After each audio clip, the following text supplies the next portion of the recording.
For example, the depiction of Delta State Governor and entire party machinery and permutation of Akwa Ibom Governor Umo Eno saying that he's going to leave a PDP to go to APC. One of the loyal PDP members and governor is now going to APC. And he's even threatening his commissioners that if they stay in the PDP, they are going to go because he's never going to work with the people that are not in the same party with him.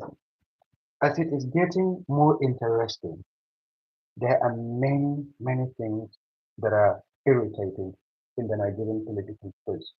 The opposition are not moving with strategy and politics of putting the nation first instead of putting self-interest first. For example, Atiku want to be a president. Peter Obi want to be a president, I believe so. Nasir El-Rufai that get to SDP wanted to be a president.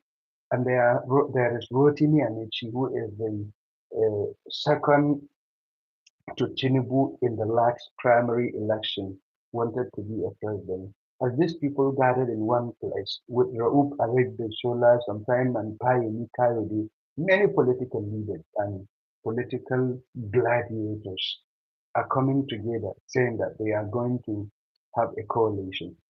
But is it true that they are ready? Is it, are they serious?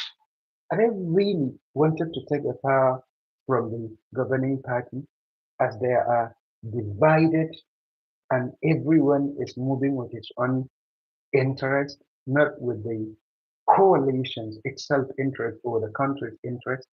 All they are looking at is the power. It's not a crime for political party to go for power, but it is a crime for political party to neglect the citizens and go for power, which is very wrong. And I can see sort of that.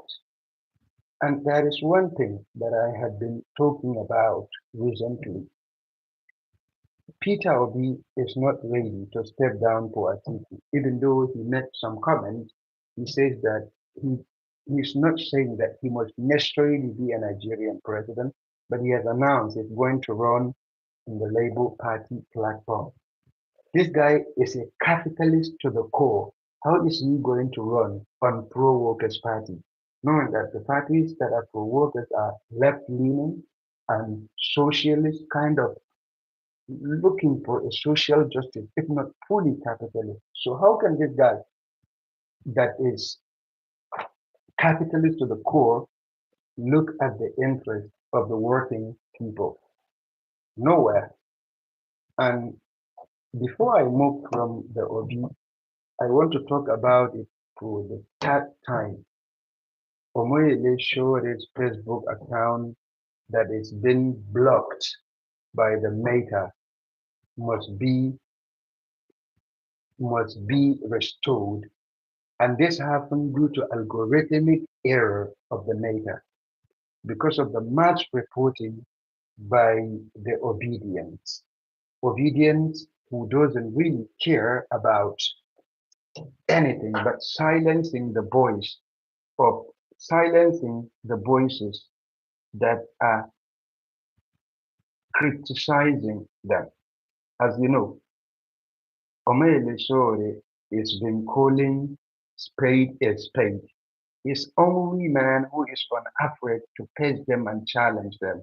When he criticized their cold master, they resort to Facebook and Meta Aero algorithm to report him, which led to the block of his account, sadly. And this shows their intolerance. Imagine these people that cannot tolerate a criticism from an opposition. How are they going to tolerate a criticism from the opposition who, when they are in power? While now they are in opposition, they are the vocal critics of the government. This shows that these guys are not ready to democratically govern this country. I will go to the next topic of Senator Natasha Akpoti Oduagan and the Nigerian government. Nigerian government sued her